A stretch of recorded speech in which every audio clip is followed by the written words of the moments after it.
Welcome and thank you for joining us today for Together While Apart, Serving in Extraordinary Times. I'm Bill Kettleson, Chair of the Governor's Advisory Council on Volunteerism and Community Service. This statewide conference combines NJVOAD's annual Disaster Resiliency Conference with the New Jersey Governor's Conference on Volunteerism and Service.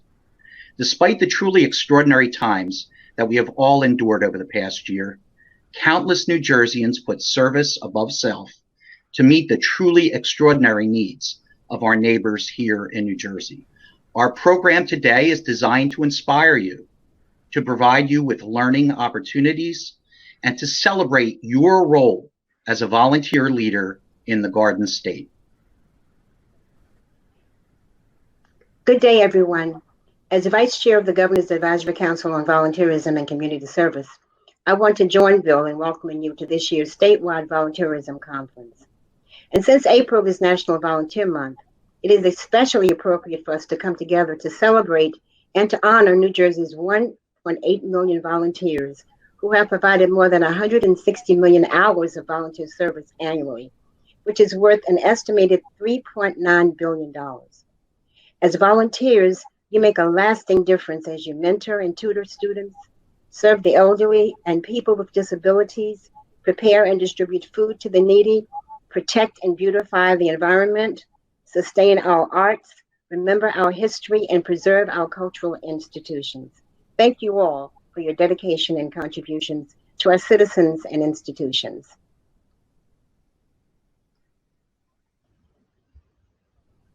Good morning. I'm Keith Adams, Executive Director of NJVOAD. On behalf of the NJVOAD Board and our staff, I want to extend a warm welcome to everyone who is participating in our conference today. We know firsthand that disasters, small and large, end at the local level. So we deeply appreciate the value of forming relationships between organizations and agencies at the very local level, improving the resilience of individuals, families, and communities. It's our core mission. Not only serving in major disasters, our members and partners are focused on the everyday crises that challenge our communities: food insecurity, homelessness, housing equity, education, economic, racial, and environmental justice, climate change, and so much more, making a positive impact on the everyday lives of New Jerseyans. Key to these efforts are you, our volunteers, member organizations, and government and corporate partners. We're a powerful force for good in New Jersey, and it's why we are so pleased to co-host this conference today with the Governor's Office of Volunteerism. This past year has been challenging for everyone, but especially for our voluntary and nonprofit organizations. We've had to reimagine our work, creatively adapt our processes, and overcome unprecedented challenges to meet the unique health and economic impacts of COVID-19. Together while apart, serving in extraordinary times. We all look forward to an improving outlook soon. But rest assured, after this pandemic is a memory, our future will still hold new challenges. A hurricane, an economic turndown, a pandemic, or maybe even a zombie apocalypse, or who knows what. But rest assured, as always, it will take a team, all of us, to successfully respond and recover. The relationships that we build and the lessons we learn at events like this have and will pay amazing dividends towards meeting these future challenges. My hope is that you will learn something new, or many new things today, or perhaps you have some knowledge to share. But most importantly, I hope that you meet some new folks who will become valuable allies and resources for your future challenges. I would like to acknowledge our sponsors, as without their generous support, today's conference would not be possible. And I'd also like to recognize the work of our staff, both at NJVOAD and at the Governor's Office of Volunteerism, and particularly the Lindas, Linda Hardy and Linda Rivera.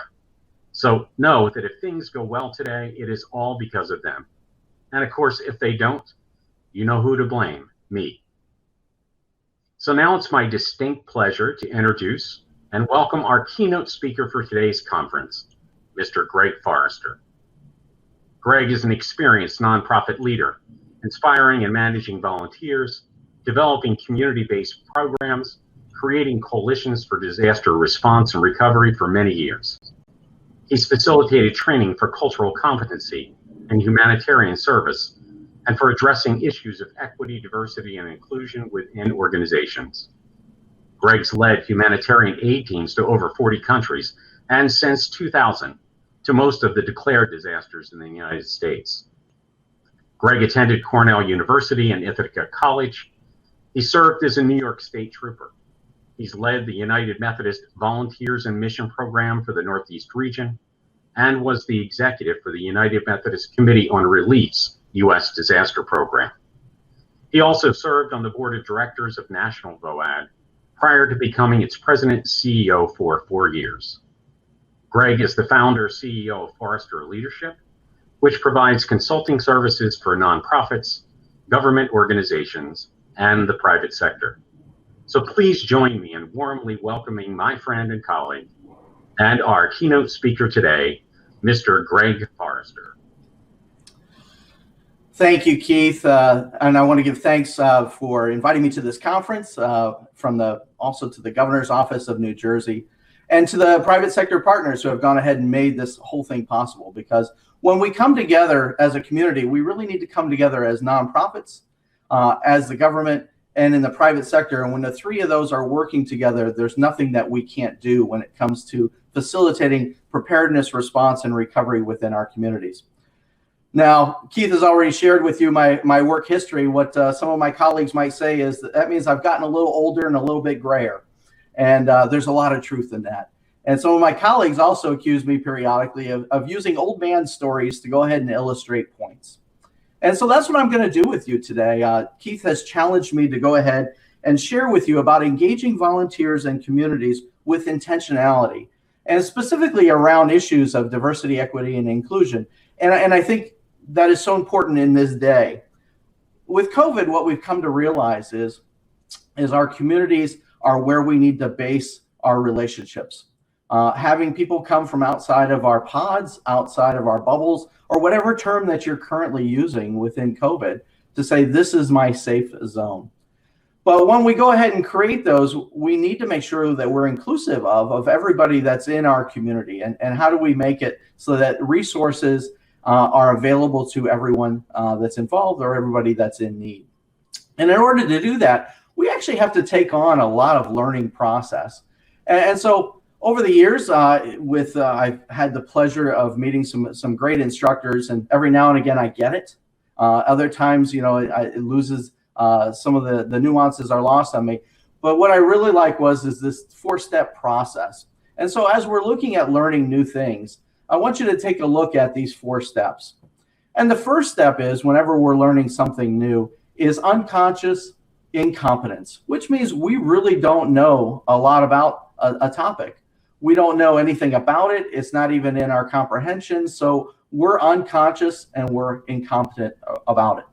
As soon as we go ahead and start to hear something or learn something, like we start to learn about COVID, we're now conscious, but we're still very incompetent about what that actually means or how it's going to go ahead and influence how our lives are going to proceed. And that's happening on a daily basis with any number of topics. So we become conscious, but we're still incompetent. We don't have enough information to act on. We don't have enough information to go ahead and proceed. We're in that learning process. Now, if we actually truly want to learn more, we actually have to delve into it. We have to go ahead and invest ourselves in some point of education. And as we do that, we get to know things a little bit more. And so we become conscious and we become competent. We become that point in time where we say, we know what the problem is. We have some answers for it. We can actually provide some resources to others, some education to others. And then the last step in our process is unconscious competence. Now, for most of us, we'll never get to there with most of the things that we do. That's like driving. So sometimes, and state trooper, I really hope you don't get to the point you're unconscious behind the wheel. But the reality is many of us go into autopilot as we go ahead and proceed down the road, and we're fixing our hair, we're go ahead and attending to the phone. Again, hopefully you're not doing that. But that's that unconscious competent part where you can go ahead and do things and you're on autopilot. It could be riding a bicycle, those kinds of things similar. So we have to go through this learning process for all these various things that we do in life. And it's not just about skills or tasks, it's also about ideas and our community. And so when Keith asked me to speak, we really leaned into what does it mean when we're talking about diversity, equity, and inclusion, and specifically around volunteerism in our communities in this space. And so we have to look at it in various categories. It's not just the first of which you'll see is race. Second is gender, religion, sexual orientation, ethnicity, nationality, social economic status, language, abilities or disabilities, age, religious commitment, political perspectives. All of those things lean into what we call DEI, or diversity, equity, and inclusion. So what are the odds that you're actually going to get all of that right all of the time? Pretty slim, but it doesn't alleviate your responsibility to go ahead and start to learn about what it is that you need to do in order to engage your entire community. And so I'm going to use a couple of examples of how the learning process for me really opened up my eyes in a couple areas that I had blinders on, that I was really unconscious and incompetent at. So Keith mentioned I was a state trooper. I've lived most of my life in upstate New York, just south of Syracuse in a little town called Cortland. I patrolled that community for a little over 10 years. I've lived there for 30. And the story I'm going to tell you is that after I had lived in that community for 15 years. So part of at that point in time in my career, I was actually running the United Methodist Volunteerism Mission, which involved engaging churches and volunteers in community work, whether it was local, national, or international. By the time I ended a number of years with them, we were sending out, to give you an illustration, 7,600 teams a year to 42 plus countries. We did everything from building medical clinics to schools to housing rehab, et cetera. But one of the things that, one of the times that really sparked my attention on one of our communities was a lady had donated an electric wheelchair to us. And so part of our missions at the time was actually to look at medical equipment, whether it was durable medical, medicines and drugs over the counter and otherwise. And we would actually take them internationally to many places and go ahead and give them away. So I ended up with a phone call, and a lady went ahead and shared with me that her husband had just passed away. He was a diabetic. He had just received this fantastic new electric wheelchair. And he had a couple of artificial limbs as well. And she was wondering whether or not we could go ahead and utilize that chair and those limbs in any way within our mission. And I said, absolutely, not knowing exactly what I was going to do with them. And so I went and picked them up, brought them back to my house. And the limbs actually ended up going with a group called Mercy Ships, which works with landmine victims off the coast of Africa at the time. And so we were able to deliver those artificial limbs to them. And then the electric wheelchair sat in my garage for a certain period of time because it was heavy. It was large. It had batteries on it. It was hard to ship. It was hard to move around. And I wasn't quite sure what I was going to go ahead and do with it. Until I went to, and this is where the private sector, I think, kicks in and really makes a difference. So I went to something called in our community a business showcase. And it's where our small businesses in town and our nonprofits and government offices all gather together in a large auditorium, and they each have a display table. And we as community members can go in over the course of a weekend and learn about the various businesses that are in our community.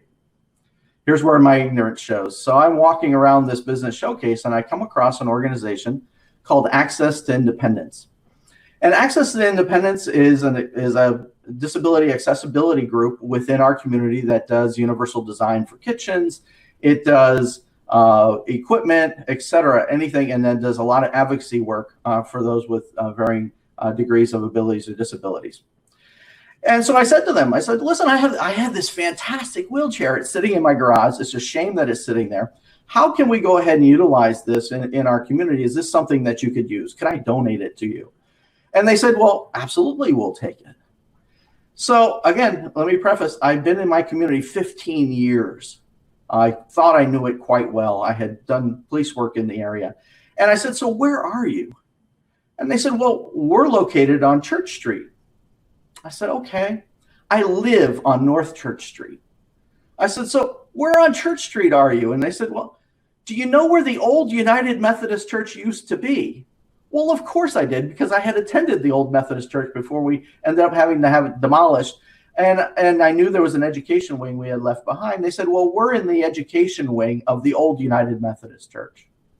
Now, this facility is, to say it's 2 blocks is a long way. It's a block and a half from my house.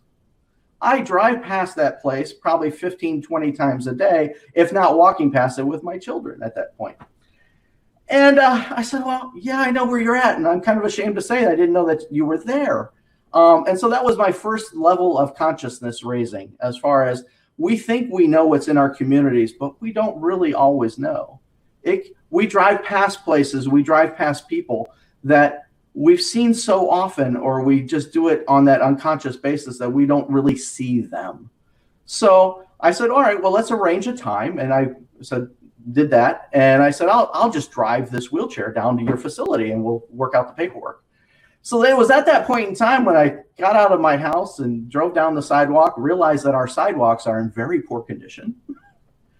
I got to the edge of the cut for the road. I also realized we didn't have any curb cuts in the edge of where the corner comes together. And so I actually had to drive out of driveway in that wheelchair out into the roadway, just in order to cross the street in order to go to this facility, which was, again, less than a quarter mile from my house. So I finally get there, and this delightful woman by the name of Fran Pizzola is there. And I like to give names because I think relationships is really what we're all about in anything that we do within our communities. And so I get done with paperwork with Fran, and Fran looks right at me from her wheelchair, because she was wheelchair bound herself. And she goes, Greg, thank you very much for this. But you've talked about all these volunteers that you use in different places and all these different things that you do. She goes, what else can you do for us? How would you like that challenge of somebody looking at you going, thanks for your gift, but there's more that I'm expecting from you. And so that's what she did. And that's what I just love her for that. And I had just returned from a trip down in Louisiana, where a number of our volunteers actually build wheelchair ramps. And I said to Fran, I said, I don't know if it'd be of any help at all. I said, but some of our volunteers, they build wheelchair ramps. And I said, but what kind of need is there in our community for wheelchair ramps? Because I don't see that many people in wheelchairs. And she goes, Greg, she goes, I have 22 families on the list right now that have been waiting 2 to 3 years for a ramp to be able to get into or out of their home. When do you get started? And so with that, I became conscious. I was still really incompetent. I didn't know how to build a wheelchair ramp. I had some skills as far as construction goes, but we started on an endeavor to go ahead and build wheelchair ramps. Started with these 22 families. And we engaged the various community members. You look at, I love this with the Governor's Office of Volunteerism, because we engaged the Masons, we engaged the Rotary Club, the Lions Club, any number of churches, anybody that we could find that would partner with us to go ahead and meet this community need. Pretty soon, we learned that there was more people on the list. The Office of the Aging had a list too. The Veterans Administration had a list too. How many people in our community were really needing this kind of service? And there was a significant number. We developed some patterns for building modular ramps. We started then sharing that with other communities around the Northeast. We then shared it after disasters around the country. And pretty soon, this electric wheelchair donation that started off as something simple that we wanted to give away turned into this harvesting of ramps. And if you look even today, we have tremendous number of groups that are still building wheelchair ramps around this country because the need is so great. So went from something that was, again, I was totally unconscious about, incompetent with, all the way to the point now I can build a wheelchair ramp. I won't say in my sleep, but I can look at a building, know the height to the front door, and I can tell you what it's going to take for us to go ahead and build a ramp on that particular home that meets all the specifications necessary. What I did not know was how many people actually required that kind of assistance. And as we look at what we're doing here within disaster preparedness, response, and recovery, and I think we need to really look at it in that full sequence, what would it look like if we truly had all of our community members that required a ramp on their home to safely enter and exit? What if that was done prior to a disaster and we weren't having to worry about them after a disaster? We could be ensured that they had a way in and out of their home in a safe method. So that's one. So when we're looking at, again, diversity, equity, and inclusion, how are we working with those with abilities and disabilities? Now, within New Jersey, I looked it up because again, education is power.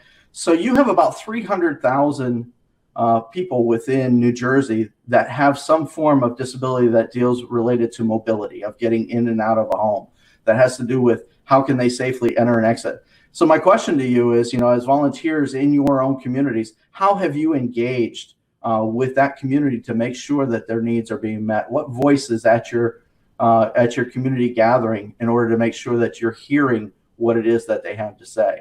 And I say hearing. There are different ways that we can engage populations group. We can do things with people, which is the preferred. They know what they need. So how do we work with them in order to go ahead and meet a need, as opposed to how do we do things to people or how do we do things for people? Because both of those issues of 2 and 4 have to do with us claiming power over what it is that they need, as opposed to where with a group, we can go ahead and find solutions together. The next one that I really want to talk to you about, and again, another story in the illustrations, part of what we did in community development was to look at different facilities and different properties that we had within the Methodist Church and say, hey, if we can't use this as a church anymore, what can we use this particular building for? And so Fabius United Methodist Church, and I want to talk to you about Fabius. So this community is about 20 miles outside of Cortland. If I thought Cortland was small with a population of 10,000 and another student population of another 5 or 7, Fabius is micro. We're talking about a little small community of under 2,000 residents. Their claim is they have an elementary school there, they have the middle and high school there, and it's right adjacent to this particular property in Fabius, this United Methodist Church. Now, this church had closed down. The population had aged enough where they couldn't go ahead and continue worshiping there, and so they went ahead and combined with another community church nearby in order to move forward. And we looked at it as volunteers and said, no, wait a minute. What would it look like if we actually brought a community center into this facility? What would it look like? Is there a need? And so we held some town hall meetings, and come to find out the village wanted to go ahead and utilize it as a preschool, because the Sunday school rooms that were in the lower part of this building were fantastic for that. There was a common area, there was a kitchen. It had already been certified by the health department. There was 4 different rooms they could put the kids into in different age groups. It was just perfect for that. So could we utilize that lower part for a preschool? Now, the upper part was a little more difficult because traditional church, we had pews in there, but this facility had 30-foot ceilings. It was 40 feet wide by 60 feet long with you can see an altar area up front. And so what we talked to within the community is what would this look like if we actually put in a sports facility inside? So where we had volleyball, we had basketball hoops, and we kept the altar area available for the local high school bands to play, or any of the musical groups that wanted to go do things. And then on the art teachers from the different schools says, we don't have a place that we could actually display the artwork and do an art show. And so we actually put up office panels on the sides of the walls to protect windows and walls, and where they could actually pin up the artwork. Our volunteers went ahead and tore out all the pews. We put a sports floor down. We added some bathrooms with showers so that you had facilities there. We did access to some extra rooms to put in a computer center so that you could do after school and before school programs. And we started to really revitalize this particular facility, and we're using it as such. We're a little bit into that, and along came a group called Cornell Cooperative Extension. And Cornell Cooperative Extension, I'm sure, exists within your community. They do all kinds of educational programs. They facilitate things with agricultural development, etc.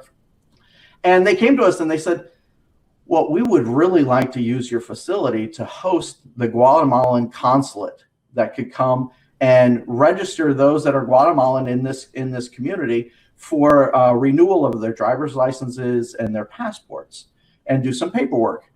And so we had a little governing group, and we kind of asked the question, yeah, Guatemalan?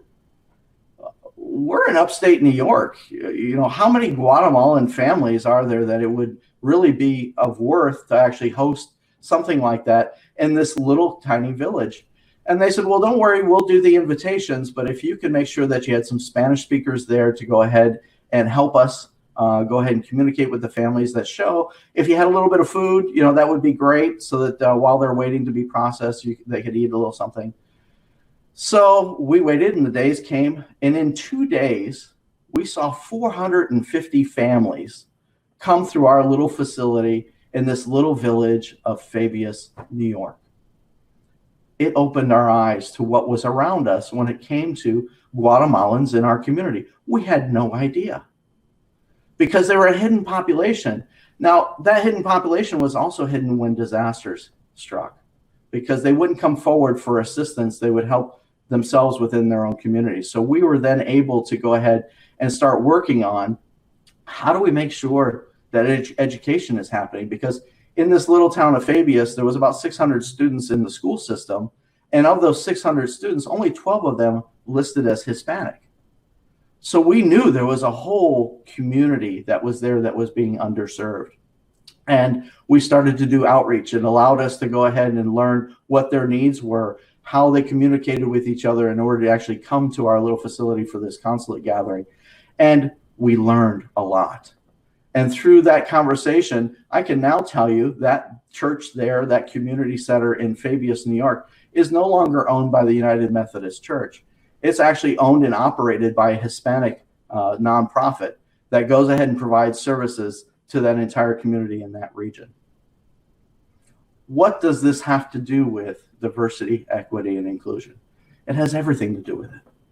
Between the wheelchairs and the wheelchair ramps, between what we learned about Guatemalans, what I learned about New Jersey, and this is something that I looked up for language-wise, because we had to find Spanish speakers for that particular gathering in Fabius, and there wasn't a lot in the area that we could find.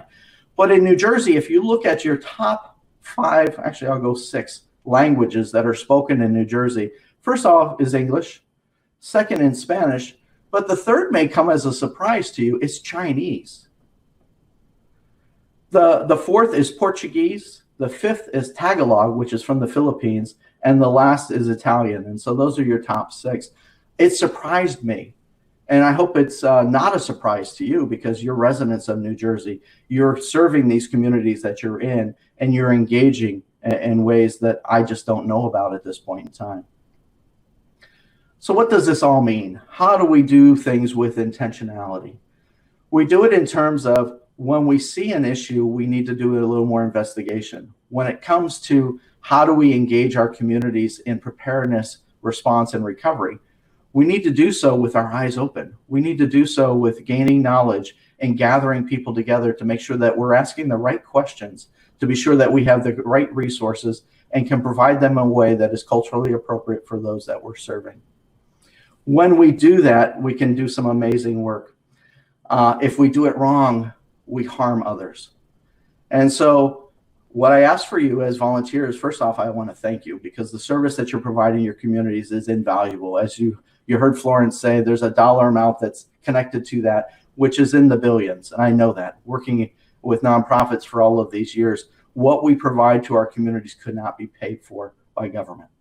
And that's why we need to be intentional about our partnership between nonprofits, government, and the private sector. But we as the nonprofit sector need to be intentional about how we're engaging and finding those in our communities. And so I want to leave you with these 3 quotes that really work with 3 areas that I hope that I've touched on.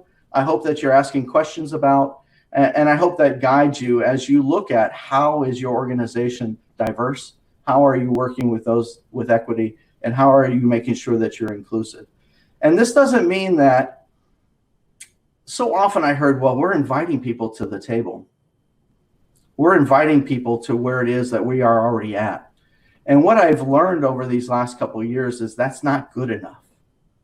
We need to go ahead and create new spaces. We need to create new places where people identify for themselves what the rules are at particular tables. We need to create new tables. We need to create a new environment where people have an equal voice. They can come in and they can go ahead and tell us what, not necessarily what they want, but what they need, how they need it, and when they need it. And when we're open to that as nonprofits and we work with people in a diverse manner with equity and inclusion in mind, we can accomplish some amazing, amazing things. And so as you go through this conference, I encourage you to listen to the voices. You're going to hear some other areas of equity and inclusion talked about. Look for those areas within your organization and say, are we doing enough? And what more do we need to do to make sure that we're opening the door all the way for people to be able to join with us in this thing that we call disaster and in this thing that we call volunteerism, because that's also has some issues around diversity, equity, and inclusion. And so with that, Keith, I want to turn them back over to you. I want to thank you for this conference and all that you're doing to educate those within New Jersey. And I look forward to continuing our work together. Well, thank you, Greg. You know, I often introduce myself as a community organizer with a focus on disaster. That's because our work at NJVOAD is so much more than just responding and recovering from disasters. It is about building relationships, connecting communities, and I think integral to this, part of this is recognizing our incompetence, as you called it, and I'll own it, and being open and intentional and keeping our eyes out for opportunities. You know, diversity, equity, and inclusion is not just an extra task, it is integral to our work. So thank you very much for your message, Greg. Thank you. At this point, I'd like to move on to our next speaker, and that is our premier sponsor for today's conference. The Prudential has long been a strong supporter of volunteers in New Jersey. So welcome you all on behalf of Prudential. Please welcome my friend, René, Deida. Thank you, Keith. This week, a year ago, I woke up without a sense of smell and taste. A little bit of a fever, body aches, nothing too bad. So while I couldn't get tested, I knew I had COVID. But I was one of the lucky ones. My symptoms were mild, so I was able to continue working and get a paycheck. And I had the support system around me to keep me healthy. I had friends, I had access to medical care, I was in a comfortable environment. So as a person who leads Prudential's disaster response, this had a new meaning for me.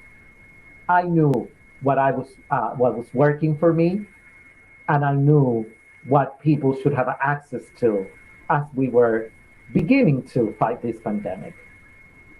So as we developed Prudential's disaster response to COVID, we decided to focus on our headquarters cities of Newark. And we decided to focus on giving people access to basic needs, food, housing.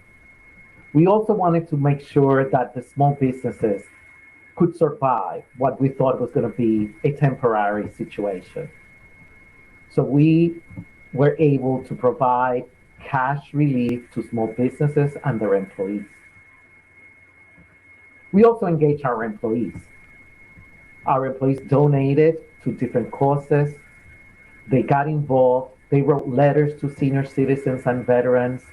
They wanted to make sure that people knew that Prudential as a whole was there with them. We also did pro bono projects for small businesses and nonprofit organizations throughout the United States. We also were able to leverage our senior executives. Our own CEO, Charlie Lowry, joined the governor's CEO Council to provide advice to the governor as we were thinking of reopening the economy back around the summertime. Our own leader, Lafa Reddy, the head of our Inclusive Solutions team, worked very closely with the mayor of Newark to develop an economic development strategy to help our home city. And the head of the foundation, Shanae Harris, joined the New Jersey Pandemic Relief Fund to leverage the resources that collectively we brought to the table and address the needs of those hardest hit by the pandemic, especially Black and Brown communities. Last December, we approved another round of grants, this time focusing on vaccine education as well as primary needs. But we knew that our fight is far from over. We know that especially Black and Brown communities need that extra help to be able to beat this pandemic. One of the first calls I made was to Rowena Madden at the New Jersey Governor's Office of Volunteerism to see how can we as Prudential get involved, especially again in vaccination efforts. Despite the devastating impact of the COVID pandemic, we have seen many heroes, medical workers, first responders, bodega workers. But the true unsung heroes of this pandemic are you, our nonprofit organizations and volunteers, who despite all the personal challenges that we were facing, you stepped up. You have demonstrated tremendous resilience, innovation, commitment, and for that, we say thank you. We hope you enjoy today and you can share and learn from each other and working with all of us to see what we do next. Thank you and enjoy your day. It is now my honor to introduce Secretary of State Tahesha Way. Nominated for appointment by Governor Phil Murphy on December 18th of 2017, Secretary Way was sworn into office on February 26, 2018. The mission of the Department of State is to enhance the overall quality of life for New Jersey residents by advancing and supporting our state's vitality, cultural and historical programs, civic engagement, and electoral integrity, a position for which Secretary Way is well suited. And the members of the Governor's Advisory Council are so fortunate that this program falls under the auspices of the Office of the Secretary of State. No stranger to community engagement, during her career that has spanned 2 decades, Secretary Way has been a judge, educator, public servant, and committed to numerous philanthropic causes. In fact, she cultivated her commitment to public service while earning her undergraduate degree at Brown University, where she served as vice president of the NAACP, president of Alpha Kappa Alpha sorority, taught religious education, and was an announcer for radio station WBRU-FM. Please join me in welcoming Secretary Way.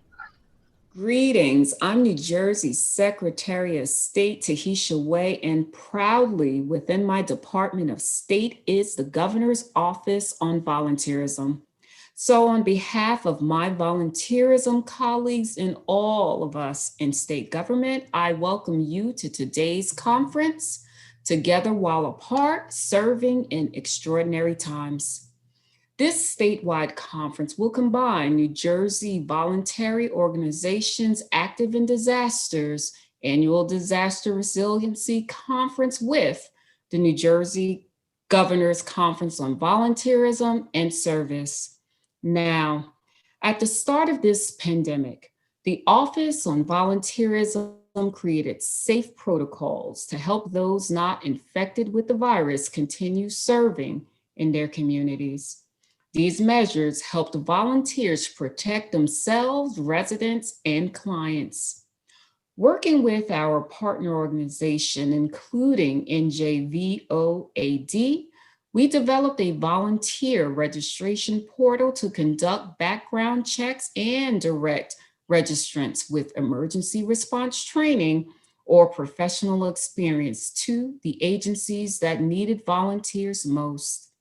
And since the new portal launched, we've had 3,000 volunteers register. Additionally, the Office of Volunteerism was able to extend the state's AmeriCorps program to reach rural parts of New Jersey previously not served through the program.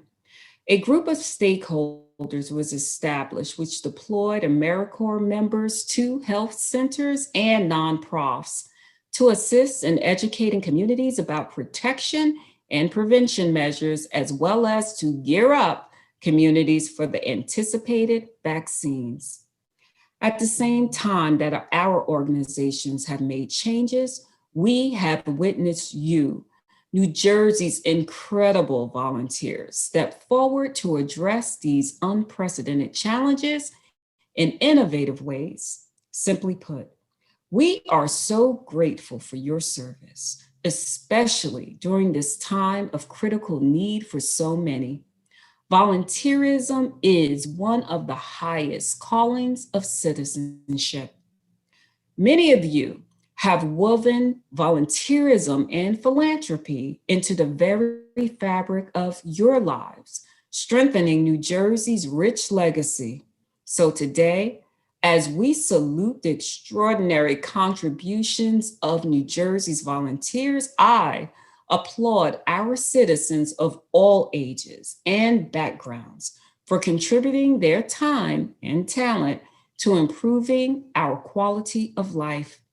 Yes, today's conference provides an opportunity for volunteers from all sectors, corporations, colleges, senior service programs, faith-based organizations, disaster response teams, hospitals, volunteer centers, nonprofit organizations, and AmeriCorps to learn of new trends in the field and share lessons learned. At a time when our world, nation, and state are facing many great challenges, I encourage all of you to recognize the difference you have made in the lives of others throughout New Jersey, and to use this conference as a tool that will empower you to do even more in the future. As we continue to confront COVID-19 and its related challenges, the programs, projects, services, and the people that support them are needed now more than ever. In closing, the Governor's Office of Volunteerism remains committed to helping you achieve your goals, and it is my hope that together we can continue to move forward in making New Jersey a better place for all. Many thanks to my colleague, Director Rowena Madden, her team, and NJVOAD for hosting, and we thank you for keeping us together while apart.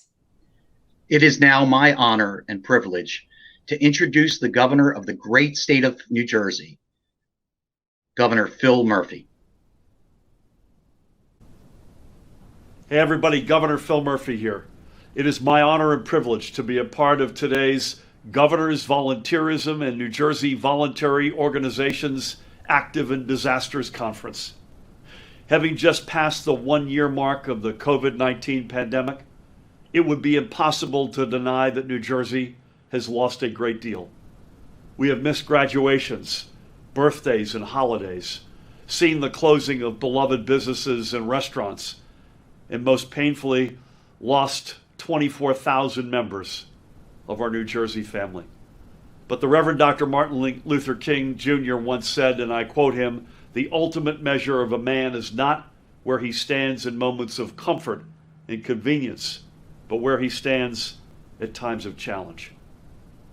And from the very beginning of this difficult chapter in New Jersey's history, we have seen our communities pull together to support one another like never before. To those who have been able to lend a hand, we thank you. You have given many gifts, comfort to those who are grieving, food, shelter, and financial support to those in need.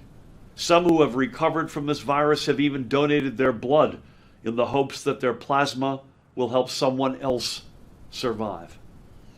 But the greatest gift you have given as volunteers is that of your example. In so many immeasurable ways, this pandemic has set us back. But for the generation of young people who have witnessed the surge of community response and the creative ways you have found to support each other, even while we are socially distanced as we are now, has strengthened our state in immeasurable, innumerable, and invaluable ways.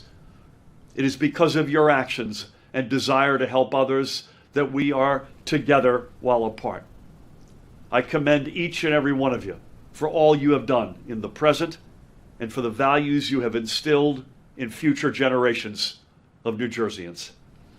Keep up the great work, and I wish you the very best for a successful conference. God bless each and every one of you, and thank you all. Thank you, Governor Murphy. We're grateful for your leadership. And again, many thanks to our speakers this morning, Governor Murphy, Secretary Way, René, Deida, and our keynoter, Greg Forrester. And we're thankful for all of you who are attending today and are excited to be offering you this full day of networking and learning. Enjoy your conference.